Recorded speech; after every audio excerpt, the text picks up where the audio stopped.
उद्या गणेश विसर्जन आहे।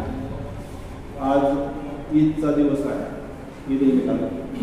पण तुम्हाला सगळ्यांना माहिती आहे की आपल्याकडे जे महत्त्वाचे ठिकाण आहे त्याच्यामध्ये आपल्या सगळ्याच्या प्रयत्नानं आणि संबंधित जे काही प्रतिनिधी होते, लोक होते, त्यांच्या सगळ्यांच्या समन्वयाने आपल्याला ते 18 आणि 19ला आपण त्या ठिकाणी ईद उल फितरचं जो जुलूस आहे, मिरवणूक आहे, तर ते त्या ठिकाणी साजरी होणार आहे। त्याच्यामुळं खूप चांगल्या पद्धतीनं त्या ठिकाणी आपल्याला सौहार्दाचं वातावरण दिसणार आहे। गणेशोत्सव पण चांगल्या पद्धतीनं उत्साहात पार पडणार आणि त्याच्यानंतर ईदचं पण आपल्याला ते त्या ठिकाणी नियोजन करता येणार आहे।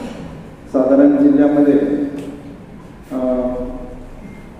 उद्या म्हणजे आतापर्यंत 410 गणपतींचं विसर्जन जे सार्वजनिक मंडळ पूर्ण जिल्ह्यामध्ये गावखेड्यापासून ते आपल्या तालुका प्लेस आणि जिल्हा प्लेस याच्यामध्ये जे होते त्याचं विसर्जन झालेलं आहे। आणि जवळपास 1000 म्हणजे 9999 मंडळ आहे, त्यांचं आपल्याकडे जे रेकॉर्ड आहे त्यानुसार त्यांचं विसर्जन उद्या होणार आहे।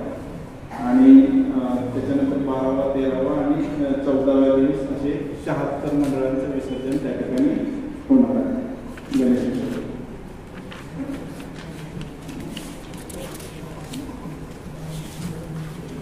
तर जी आपण जे प्रयत्न केले होते सगळ्यांच्या समन्वय त्याच्यामध्ये धाराशिव शहर आहे, त्याचबरोबर नळदुर्ग आहे, लोहार आहे, कळंब आहे, या ठिकाणी जे गणपती मंडळ म्हणजे गणेशोत्सव आणि ज्या ठिकाणी एकत्र साजरे होण्याची शक्यता होती त्या ठिकाणी ते वेगवेगळ्या दिवशी आपण घेतलेले आहेत। जिल्ह्यामध्ये SP ऑफिसपासून म्हणजे कलेक्टर ऑफिसपासून ते बीट अंमलदारपर्यंत OP इंचार्जपर्यंत सगळ्यांनी जवळपास 421 शांतता समिती आणि गणेश मंडळ मीटिंग घेतलेल्या आहेत आणि 421 421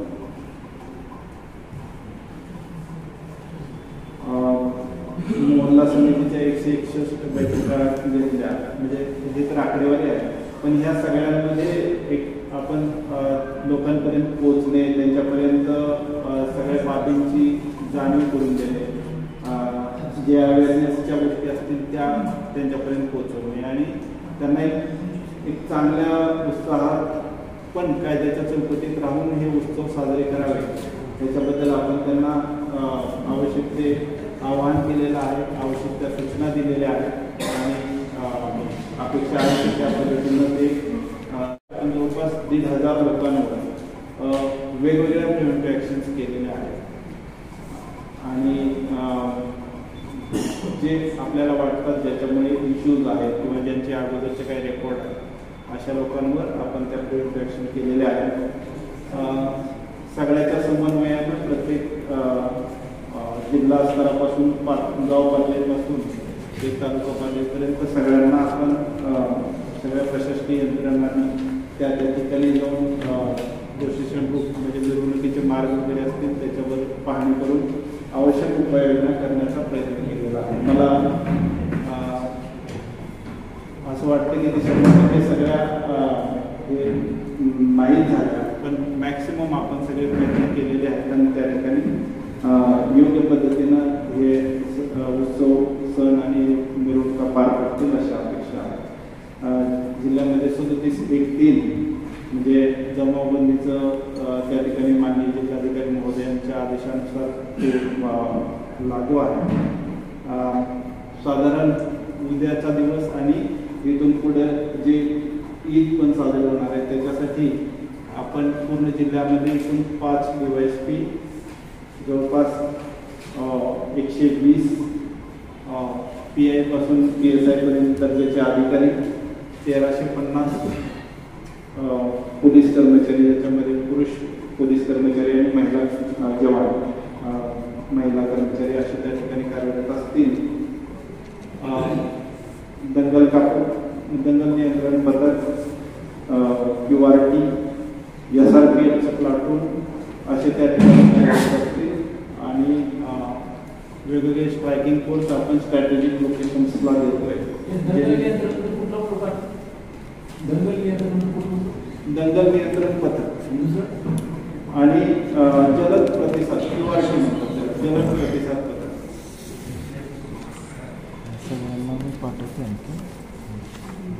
आणि जवळपास 770 होमगार्डचे देखील आपल्याला त्या या बंदोबस्तासाठी उपलब्ध झालेले आहेत, त्यांची मदत त्या ठिकाणी होणार आहे.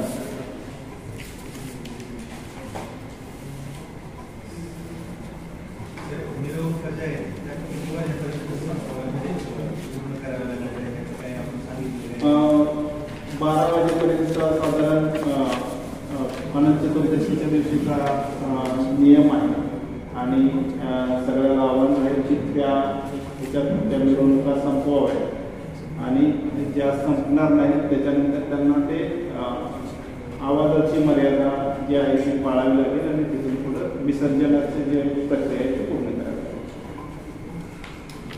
या व्यतिरिक्त ड्रोन आणि CCTV याच्या माध्यमातून आपण या पूर्ण मिरवणुका ज्या आहेत महत्त्वाच्या लोकेशन्सच्या आहेत आणि आपले व्हिडिओ रेकॉर्डिंग कॅमेरे याच्या माध्यमातून आपण त्यांच्यावर निगराणी ठेवणार आहोत.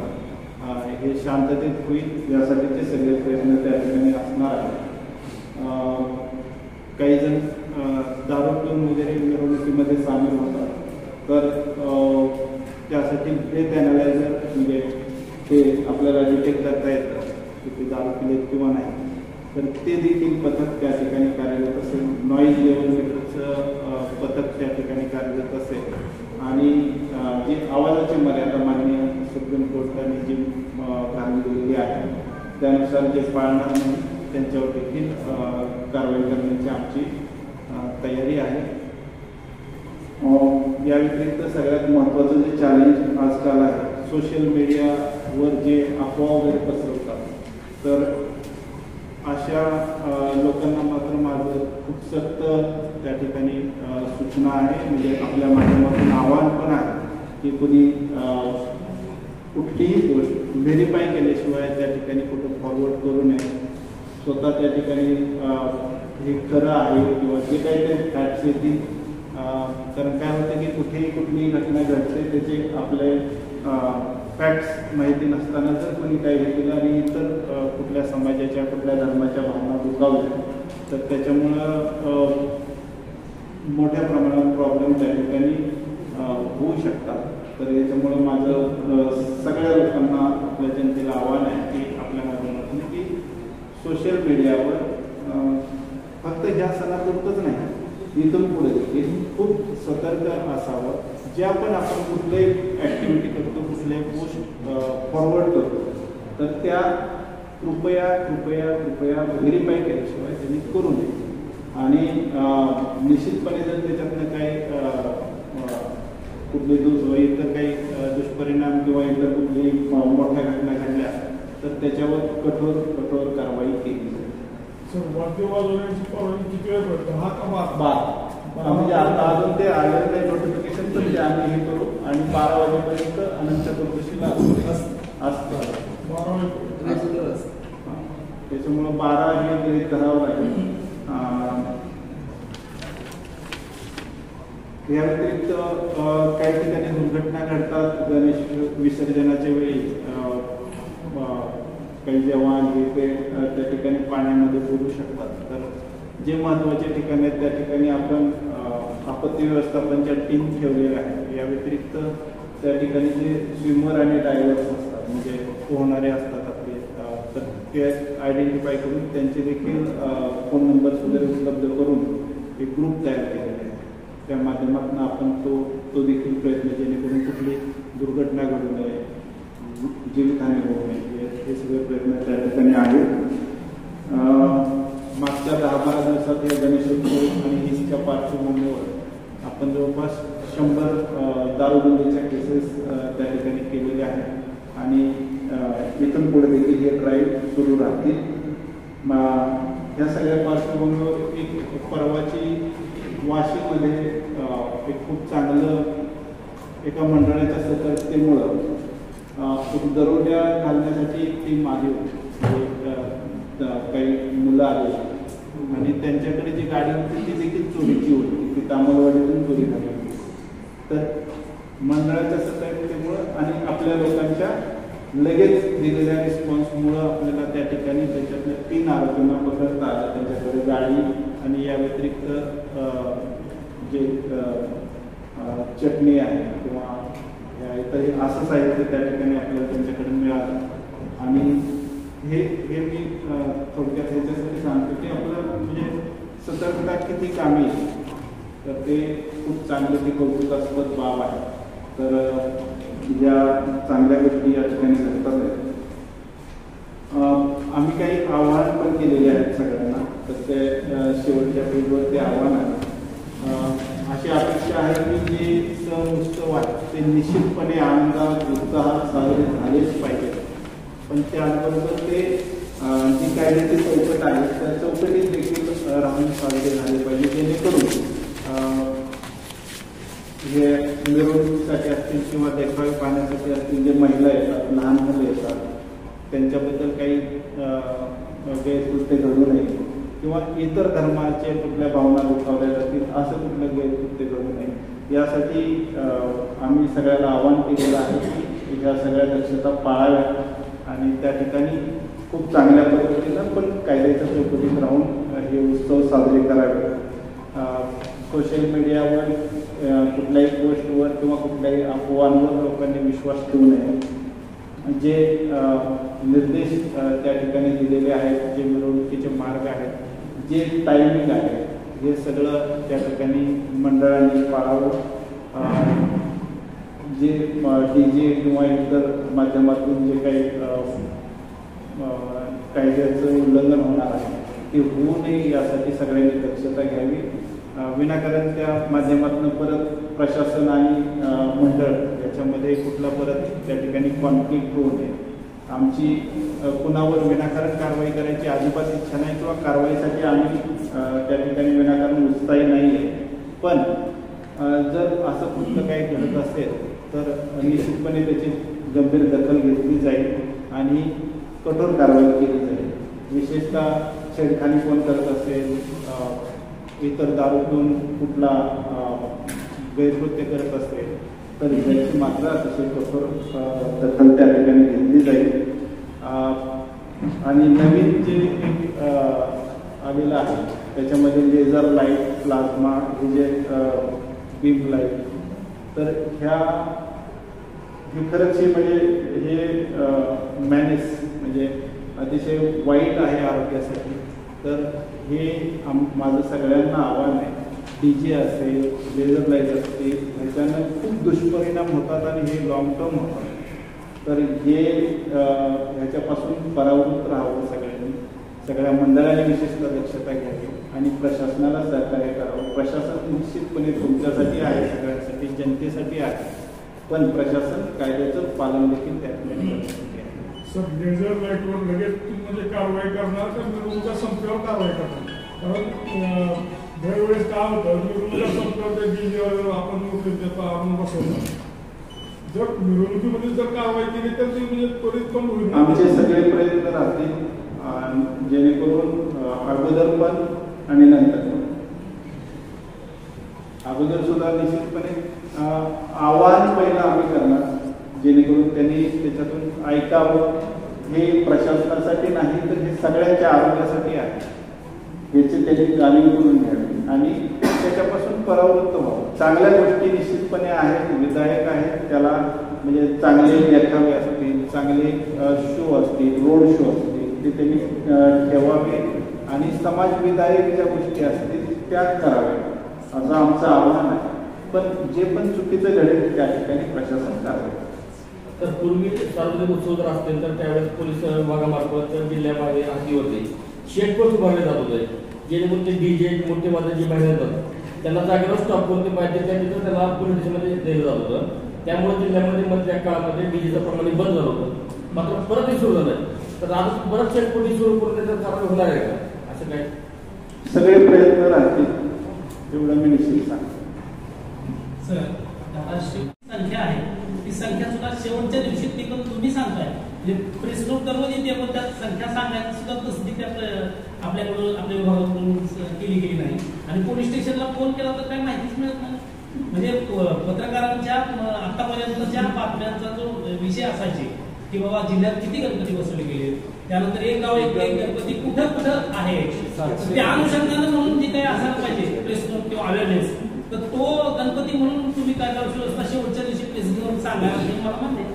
पण किमान हे आधीपासून जे काम सुरू असायला पाहिजे दिसलं नाही आलेलं सर. तर निश्चितपणे त्या प्रत्येक अपेक्षेवर आपण काम करू. हे असं होतं. नाही, ते एक नोडल ऑफिसर ते कळवलं पाहिजे. PRO 10 दिवस आता शेवटचा दिवस आहे आता त्यामुळे निश्चित यासाठी आपण एक मेकॅनिझम सेट करू. त्यामध्ये नोडल अधिकारी म्हणून PRO या ठिकाणी राहतील आणि ते ग्रुपमध्ये राहतील आणि ते आपल्याला माहिती देतील. त्यासाठी राज्य सरकारकडून आपल्या पोलीस विभागाला भरपूर निधी पण मिळालेला आहे.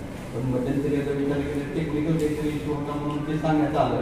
पण या सर्व गोष्टीला 7-8 महिने झाले. निधी आपल्या म्हणजे आपल्या पोलीस विभागाकडे जमा आहे, परंतु जर ते कार्यान्वित होत नसेल तर ते निधी किती दिवस थांबणार, परत मागे जायची ना मुक्ती होऊ नये. माझं आल्यानंतर मी जे काही टॉप मोस्ट प्रायोरिटी ठेवल्या होत्या माझ्यासाठी, त्याच्यामध्ये CCTV ही त्यातली सुद्धा वरची प्रायोरिटी आहे. त्याच्यामुळं मी निश्चितपणे ह्याचा पाठपुरावा करणार आणि ते अंमलबजावणी होईल यासाठी सगळे प्रयत्न करणार. आणि फक्त ते धाराशिवसाठी तर करणारच करणार, पण आपल्या इथं धाराशिव व्यतिरिक्त आता भूममध्ये देखील ही स्थिती होती. मला एक्झॅक्ट आकडा आठवत नाही, पण जवळपास 130 CCTV कॅमेरे त्या ठिकाणी असावे. तर त्याच्यापैकी 50% कमी कॅमेरे त्या ठिकाणी ऑपरेशनल आहेत. तर हे सगळे प्रयत्न केले जातील आणि जिथं हार्डल्स आहेत तिथं त्या एजन्सीजला सोबत घेऊन, म्हणजे गव्हर्नमेंट एजन्सी असतील, नगरपालिका असतील, तर ह्या सगळ्यांच्या समन्वयाने त्या ठिकाणी हे प्रोजेक्ट ऑपरेशनल होतील. हे सगळे प्रयत्न मी करतो. काही भागामध्ये विशेषतः जेलच्या पाठीमागं आणि त्या नवीन वस्तीमध्ये भरपूर चोऱ्या झाल्या. रात्री चोरे येऊन CCTV मध्ये दिसले. तर त्या वारंवार ज्या घडल्या घटना 8-10 दिवसात, तर त्यात एकाही घटनेचा तपास किंवा काय झालंय असं काय आहे? म्हणजे मागच्या महिन्यात धाराशिव शहरात चोरटे फिरले आणि लोकांमध्ये दहशत निर्माण झाली. काही लोकांना मारलं, काही ठिकाणचा ऐवज लुटून नेला आणि त्या एका तरी घटनेचा तपास आहे का? किंवा मागच्या महिन्यात धाराशिव शहरात जुना उपळा जेलच्या पाठीमागे मला रिव्ह्यू घ्यावा लागेल. म्हणजे मला त्याच्याबद्दल तुम्ही जे ठिकाण सांगताय त्याच्याबद्दल मला जास्त आता तरी अवेअर नाही आहे. बघण्याची गरज आहे. हो, मी निश्चितपणे त्याच्यात बघणार. कारण शहरातल्या लोकांमध्ये दहशत बसली होती त्या काळात आणि लोक रात्र जागत होते. मी निश्चितपणे म्हणजे आता आपल्याला थोडे सगळं काय आता मी काहीतरी आवाहन केलं तर ते हे नाही होणार, पण ह्याच्यात तुम्हाला सगळे रिझल्ट टप्प्याटप्प्याने दिसतील. बंदोबस्तात काय पाहिजे गेलं? हां, आता सेन्सिटिव्ह ॲज कसं आहे की कुठली घटना अशी अगोदर काही हिस्ट्री आहे किंवा हे आहे अशा घटनांच्या अनुषंगानं जे ठिकाण आहे त्या ठिकाणी तर आपण सगळे प्रयत्न त्या ठिकाणी केलेले आहेत. अशा सगळे जे एलिमेंट्स आहेत, अँटी सोशल एलिमेंट्स म्हणतो किंवा आपण त्याला असामाजिक तत्व जे आहेत त्यांना आपण प्रिव्हेंटिव्ह ॲक्शन्स घेतलेल्या आहेत. योग्य ते सगळे उपाययोजना केलेल्या आहेत. मी स्वतः आज संध्याकाळी ॲडिशनल SP साहेब आणि इतर सगळ्यांसोबत ह्या सगळ्या भागातून ग्रुप मार्च घेणार आहे आणि त्या ठिकाणी त्या उपाययोजना करण्याच्या सूचना देणार आहेत. त्या होतील याची दक्षता. मुंबई पुणे नगरपालिका आहे त्या दृष्टीने जर शहरामधून ते नाईट विजिंग कॅमेरेस येत आहेत आणि त्याला विशेषतः म्हणजे स्पीकर सुद्धा आहे की तुम्ही तिथं जागेवर ऑपरेटिंग करून त्यांना तुम्ही सूचना पण देऊ शकता. जसं की कॉलेज विभाग आहे, आपल्याकडं ट्युशनचे विभाग आहे. त्या काळात जर तिथं फिरले थोडेफार तर लोकांच्या मनात थोडंसं भीती तरी जाईल की आपल्याला कोणतरी नजर ठेवतोय, कारवाई वाचावं असं पण काही मदत होऊ शकते. त्याचा वापर झाला नसत आहे. वापर चालू आहे, पण तुम्ही जे सजेशन दिलेलं आहे ते खूप चांगलं आहे. तर ते आपण करूया, ते एक्झिक्यूट करूया. सर आपण ज्या इमारतीमध्ये बस कुठलं त्या इमारतीचं या इमारतीचं काम आता उद्घाटनाचे डेट मला समजलं होतं की अगोदर त्याचं प्रयोजन झालं होतं, पण काही टेक्निकल अडचणींमुळे त्या ठिकाणी राहिलेलं आहे. तर त्या ज्या टेक्निकल अडचणी आहेत त्या दूर केल्या जातील आणि लवकरच सगळं व्यवस्थित सिस्टीम सेट करून या ठिकाणी उद्घाटन केलं जाईल. ते बघावे लागतील. ऍक्च्युली मी आल्यानंतर मला त्या सगळ्या गोष्टीचा थरली आढावा घेता आला नाही, पण लवकरच या सगळ्या गोष्टी हे केल्या जातील, सेट केल्या जातील आणि नंतर मग आपण त्या ठिकाणी चांगलं एक कार्यक्रम त्या ठिकाणी घेऊ. आणि आतापर्यंत जे पोलीस अधीक्षक सुरुवातीला त्या बैठकीत माझा काय प्रश्न राहिलेला आहे की वाहतूक पोलीस जे आहे प्रत्येक शहरामध्ये आपण जातो त्या ठिकाणी एक जण असतो, पण आपल्यात मात्र टोळी लोक चौघात कारवाईच होत नाही. आता आपल्याकडं वाहतूक पोलिसांची भरती त्यांना मनुष्यबळ नव्हते आता मिळाले, परंतु एकटा माणूसच कारवाई करू शकत नाही. म्हणजे एका ठिकाणी त्या पॉईंटला एक जणच पाहिजे ना, तर दोघं चौघ असतात तिथे एक ठिकाणी. पण कारवाई करून अजून एक असा प्रश्न आहे. मागं आयजी साहेब आले प्रसन्न, तर त्यांनी असं आहे की शहरासाठी स्वतंत्र वाहतूक शाखा असेल, परंतु अद्याप काही काम करत सर. त्याला दुसरा असा एक विषय आहे. ग्रामीण पोलीस स्टेशन धाराशिव शहरापासून 1.5 किलोमीटर आहे. आता तुमचं जुने एसपी ऑफिस रिकाम झाले, तिथे एखादी पोलीस आहे ना, म्हणजे ग्रामीण भागातल्या गावातल्या लोकांनी एक तर धाराशिव शहरात यायचं तेवढा लांब जायचं. एक तुम्हाला जागा मिळत नव्हती इतके दिवस. आम्ही मागच्या एसपी साहेबांकडे पाठपुरावा केला. आता जुना एसपी ऑफिस रिकाम झाले, तिथे 2 साडे ठीक आहे. सजेशन्स खूप चांगले आहेत. हा विचार ऑलरेडी झालेला आहे, पण म्हणजे आता मला थोडा वेळ द्या, कारण खूप साऱ्या गोष्टी एका वेळी अंगावर येतात. आपण हे करू. वाहतुकीचं निश्चितपणे वाहतुकीसाठी जे जेन्युइन कारण आहे तुम्ही सांगता तेही बरोबर आहे. म्हणजे ते दोघं तिघं असल्याशिवाय कारवाई होत नाही असं नाही पाहिजे, पण सगळ्या सवयी टप्प्याटप्प्यानं दुरुस्त होतील, पण त्या दुरुस्त करण्याचे सगळे प्रयत्न केले. आता कसं आहे की मी आता काही बोलत राहिले तर ते आश्वासन दिसेल, त्याच्यामुळे मी सगळ्या गोष्टी काही तुम्हाला कमिट नाही करणार. स्टेप बाय स्टेप दुरुस्ती निश्चितपणे विसर्जन आहे आणि परवा दिवशी तुम्हाला जुलूस आहे. तुम्ही उल्लेख मोठ्या प्रमाणात असते, मात्र जुलूस जिथून निघतो आणि ज्या ठिकाणी जातो त्या ठिकाणी गणपतीच्या मंडळातील डेकोरेशन आहेत, मंडप आहेत. परवा दिवशी जुलूस आहे. आपला जुलूस जो आहे तो 19 तारखेला आहे.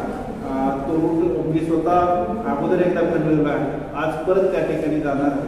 तर जे मंडळाचे डेकोरेशन्स आहेत ते आम्ही खात्री करू की ते निघतील आणि ते जुलूसचा मार्ग म्हणजे दोन्ही उत्सव अतिशय चांगल्या पद्धतीनं स्मूथ त्या ठिकाणी पार पडतो.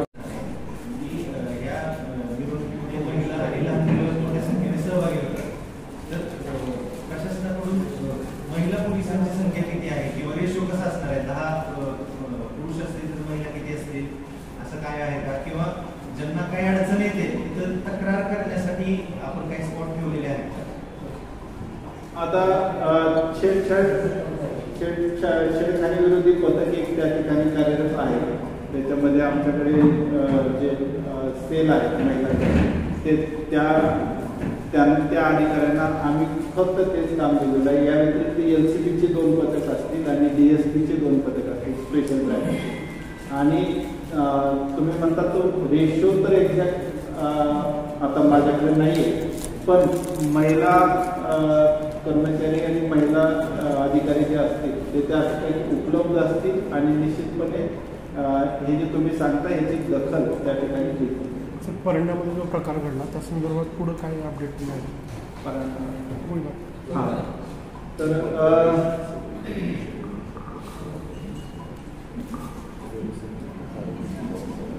हां तर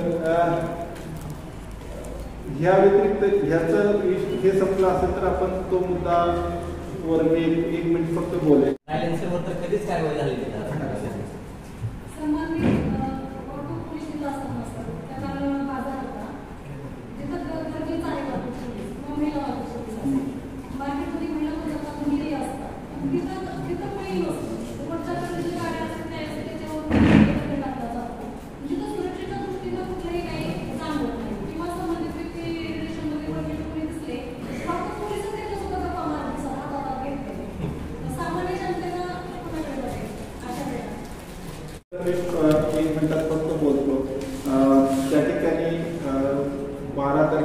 रात्री आणि 13 तारखेच्या पहाटे एक आपल्याकडे तक्रार त्या ठिकाणी प्राप्त झाली, ज्यामध्ये